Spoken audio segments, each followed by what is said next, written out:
Hey, what's up? My name's Alex, and I like to play Dungeons and Dragons, and I've been playing around with ChatGPT. So, yeah, let's see what happens if we make it be a dungeon master.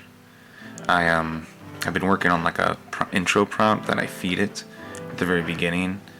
It just kind of goes over some rules, and then I also have it spit out like an outline because I'm having it create a random adventure, a one-shot, and then it spits out an outline, and I just neglect to read the outline so that I don't get any spoilers. So here's the main prompt that I entered. You can see basically it's just me saying we're gonna play Dungeons and Dragons. I don't really have it figured out how to make it stick to a certain difficulty level well, so we're just going to jump right in. Let's do a level 3. I just asked it, can you make me a fully completed level 3 fighter named Jeff? Because Jeff's a good name. Jeff. Alright, I had it generate the first one, but it was really short. I didn't like the format, so I had it regenerate it. Let's take a look, and we're going to scroll right down past the outline because we don't want any spoilers. So, here's Jeff. Good strength, as a fighter should have. And good con. I guess he's lawful good. Lame. Anyways, great weapon. Nice. We should try to get that in there at one point. Let's see. And I had it, so I literally just tell it when to start. Welcome to our adventure. You find yourself standing outside the entrance of a small town of Oakwood, surrounded by trees and fields. The townspeople appear to be on edge, and whispers can be heard about strange disturbances coming from an abandoned mansion nearby. As you approach the town square, you see a group gathered around a notice board with a notice seeking adventures to investigate the mansion and put an end to the disturbances. What would you like to do, Jeff? And then I'm just going to say, I would like to walk up to the notice board and rip off the notice advertising the quest. As you walk up to the notice board, you notice that the notice-seeking adventurers is quite old and faded. You decide to rip it off the board. As you do so, you hear a small gasp from one of the nearby townspeople.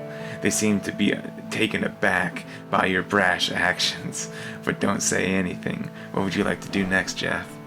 That's really... I'm already drawn in. Alright, and then I'm going to say, I stuffed the notice carelessly in my pocket for later, and then I walk up to the nearby townspeople and ask them, what's wrong with you folks?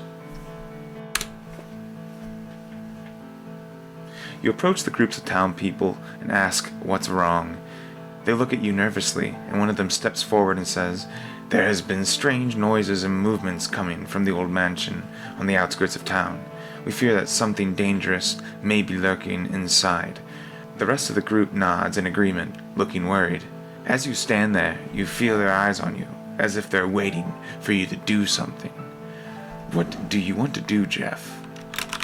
Jeff gives a hearty laugh, and then addresses the people. Ain't no thing. He then walks off in the direction of the mansion, whistling while he does so. The townspeople look at you with a mix of confusion and worry as you laugh and walk away towards the mansion. As you leave the town square, you hear some of them murmuring among themselves, wondering if they've made a mistake in asking for adventurers. Wow. You soon find yourself walking down a dirt path towards the mansion, whistling a tune to yourself. The path is lined with tall trees and overgrown shrubs, and you can hear the distant sound of birds chirping. Eventually, you arrive at the gates of the mansion, which are old and rusty. What do you want to do, Jeff? I said I would like to make a perception check and see if there's anything of interest here. Sure, go ahead and make a perception roll for me, Jeff. Roll a d20 and add your perception modifier to the result. Let me know what you get. And then I said, can you roll a d20 and add my +3 perception? It then said, sure, I can do that for you. You got a total of 16 on your perception check. As you look around, you notice that the gates of the mansion are not locked, and that the front door is slightly ajar. You also notice that there are no signs of life or movement around the mansion. The only sounds you can hear is the rustling of leaves and the chirping of birds.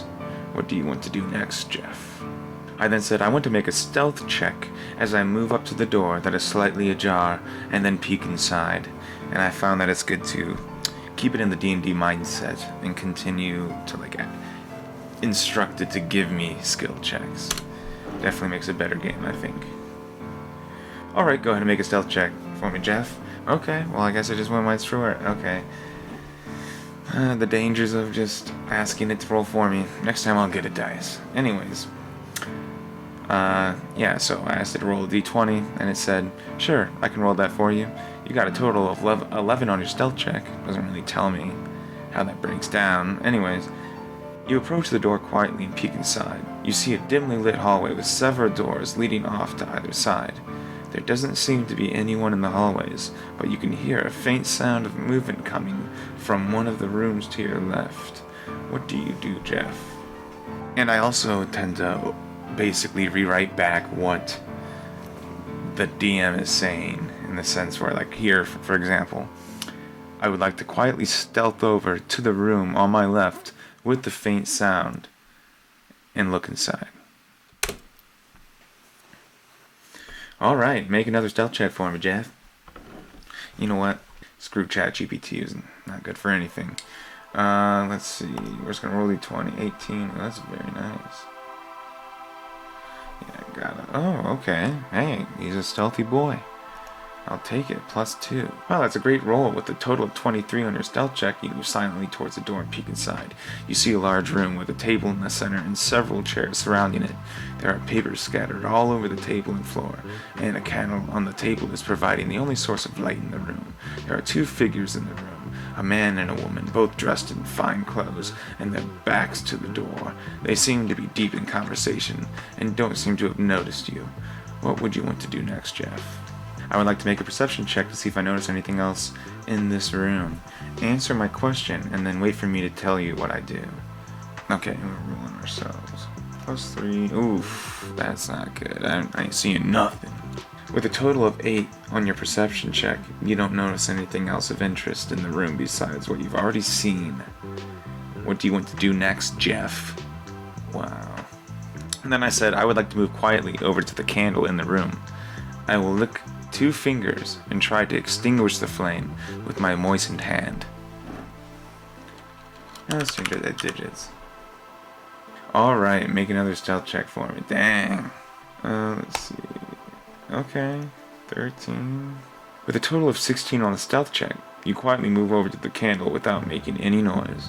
You then lick 2 fingers and attempt to extinguish the flame with them. The flame flickers a bit but doesn't completely go out.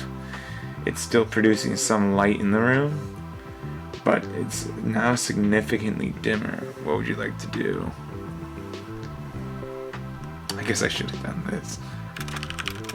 Alright, I'm going to see what it says when I say, I blow out the weakening flame. You take a deep breath and blow out the remaining flame. The room is now pitch black and you can't see anything. You hear a few startled whispers and shuffling coming from the room next door. What do you want to do next, Jeff? And you can see it's already kind of forgotten about the man and the woman. So let's bring them back in. What I just did was basically wrote back in whatever story plot it was trying to give me with these finely dressed people. I announced to the darkened room and say, whoops, did I do that? Hoping to draw the attention of the 2 other finely dressed people in the room with me. As you announce your mistake, you hear the shuffling and whispers stop. You then hear one of the finely dressed people say, who's that? Show yourself. As your eyes adjust to the darkness, you can make out the shapes of the 2 other people in the room with you. One is a tall, slender figure who appears to be a half-elf. The other is a shorter, stout human with a bushy beard. What would you like to do next, Jeff? I say, hey, don't worry, it's just Jeff. They say, the 2 figures in the room seem to relax a bit upon hearing your name. The half-elf speaks up. Ah, Jeff, we were expecting someone, but we didn't know it would be you. What brings you here? The human with the bushy beard seems a bit skeptical and eyes you up and down. What business do you have here? This is a private event. What do you want to do or say, Jeff? Jeff reaches into his pocket and pulls out the wrinkled poster from earlier and says, I hear y'all looking for someone to put an end to a disturbance or whatnot. The 2 people in the room look at each other and back at you. The man speaks up and says, yes, that's correct. We've been having some troubles in the area, and we are in need of someone to investigate and put an end to it. We were just about to head out to the site when you came in." The woman nods in agreement and says, "We could use your help. Will you join us?" Jeff says, "I don't know, can ya?" He then makes a hand gesture that mimics rubbing two coins together. "No such thing as a free lunch, nah mean?" The man nods and says, "Of course, we can compensate you for your services. We have reason to believe that the disturbance is coming from the underground catacomb beneath the mansion. We need someone to go down and put an end to whatever is causing it. Will you accept the job?" That's impressive that I just like how I knew what I meant. Jeff gives a nod and says, "Sure thing, Jellybean. I accept your job. Show me the way." He then draws his great sword and rests it on his shoulder. The butler nods. Oh, he's turned into a butler all of a sudden. I love how it just morphs. The butler nods and says, "Very well, follow me." He leads you back to the room and down a long hallway to a staircase that leads to the lower level of the mansion. As you descend the stairs, the butler says, "The disturbance is coming from the basement. We've heard strange noises and have seen odd lights emanating from down there." When you reach the basement, you notice that there are several rooms with closed doors. The butler points at the door at the end of the hallway and says, "That's where the disturbance is coming from. We've been unable to open the door, and we fear what may be on the other side." "So let me get this straight," says Jeff. "Y'all been freaking out about some funny-looking lights, and yet you haven't even tried opening the door yet?" he says as he shakes his head. The man looks a bit embarrassed and replies, "Well, we tried once, but it was locked. We didn't want to break anything or cause a scene, you know." The woman next to him chimes in, "We also heard strange sounds coming from inside, and we were too scared to try again. That's why we're looking for someone brave like you to investigate." She then hands you the keys and says, "Here's the keys to the door. Please be careful in there." Jeff gives a laugh and says, "Y'all crack me up. I bet y'all just got a bad case of luminescent rats. My cousin Bill had 'em once. This'll be easy." He then takes the keys and unlocks the door, swinging it open. He then enters without a second thought. As you enter the room, you see a group of small glowing creatures scurrying around on the floor. They seem to be harmless and not a threat. However,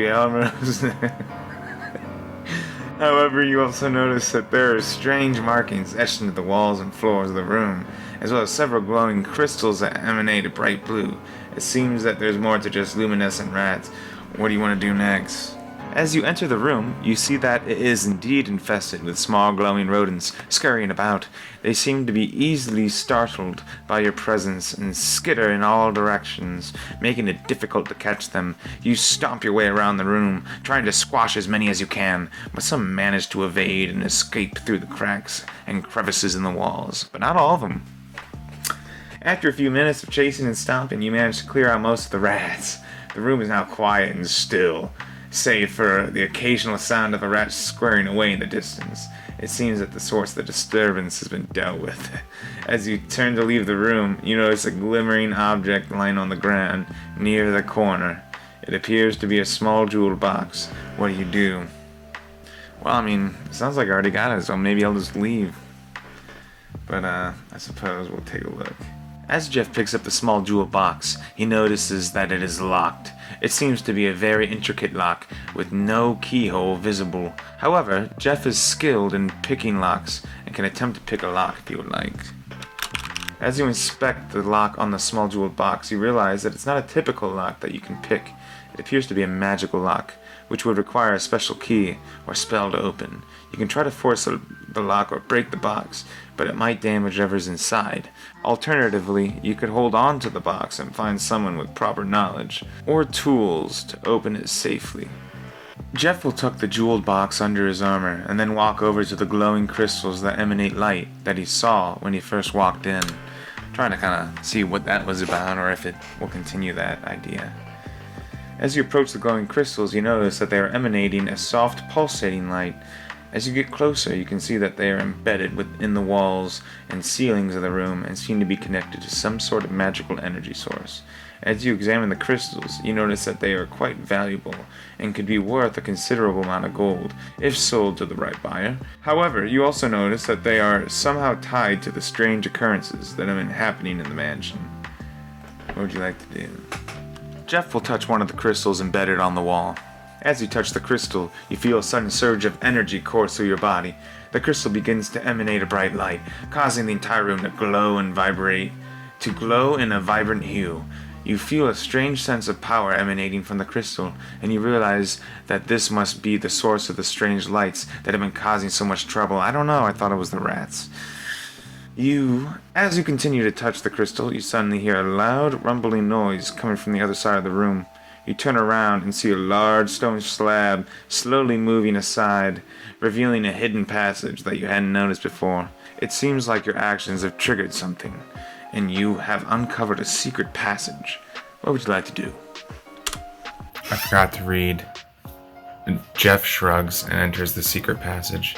He will make a perception check, looking for anything dangerous. Okay. Oh, nice, Jeff.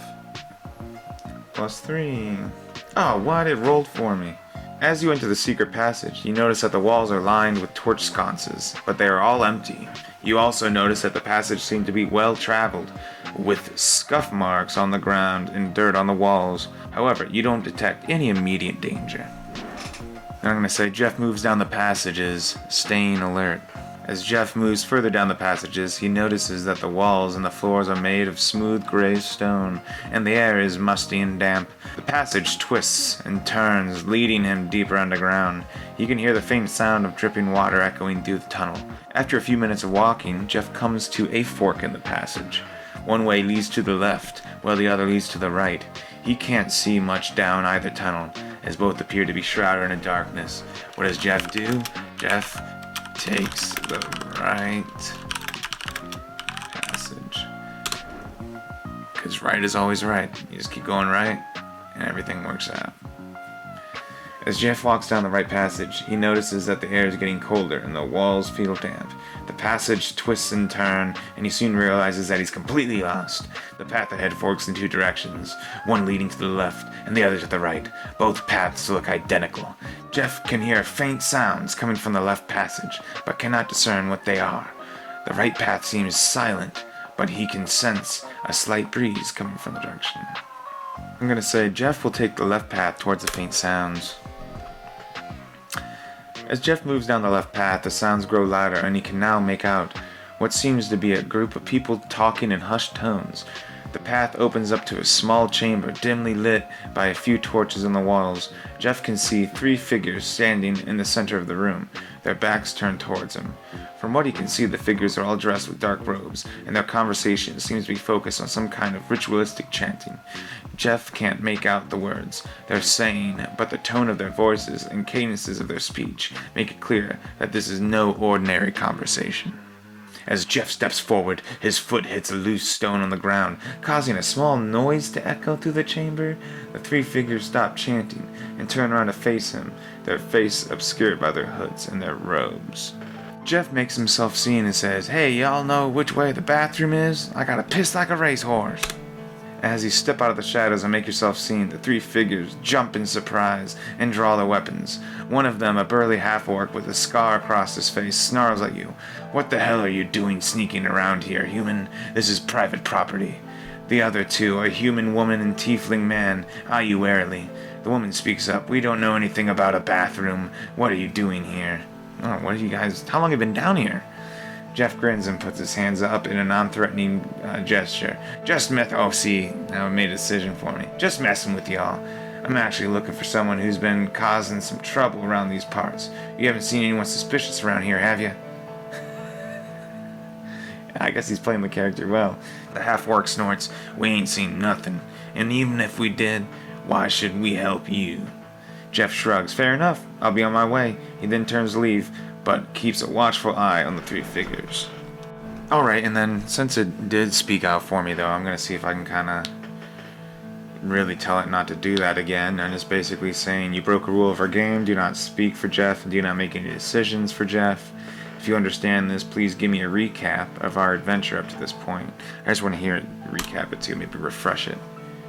Apologize for any confusion. As a language model, I do not have any control over the actions of the character in our imaginary game. I'm here to provide assistance to facilitate the game by responding to your commands and rules and providing information. Oh wow, kind of gave me a sassy answer. You, the player, are controlling the character Jeff, a skilled warrior for hire. You were hired by the group of townspeople to investigate strange lights and sounds coming from a mansion in the outskirts of town. Upon arriving in the mansion, you found the front door unlocked and entered, discovering luminescent rats inside. You stomp on the rats. I love that's a key point. You stomp on the rats and found a jeweled box, which you took with you. You then found a secret passage and entered it, discovering the two doors at the end of the passage. You took the left door, blah, blah, blah, blah. You interrupted the conversation by asking the location of the bathroom. That's pretty good. Alright, let's just see if this new jewel box can be related, pulled back. He then stops and turns back around. He produces the jeweled box from under his armor and holds it up to the three people he just met in the dark robes.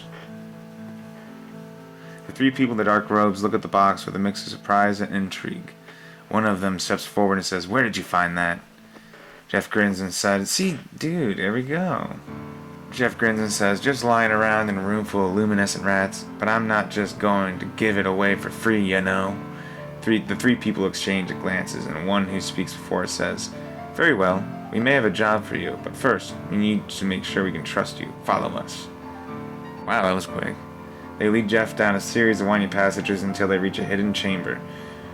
Inside, Jeff sees a group of people in similar robes holding a meeting. The three people who led him there address the group and explain the situation.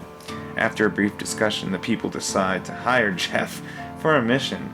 They explain that the powerful artifact has been stolen from them, and they need someone to retrieve it.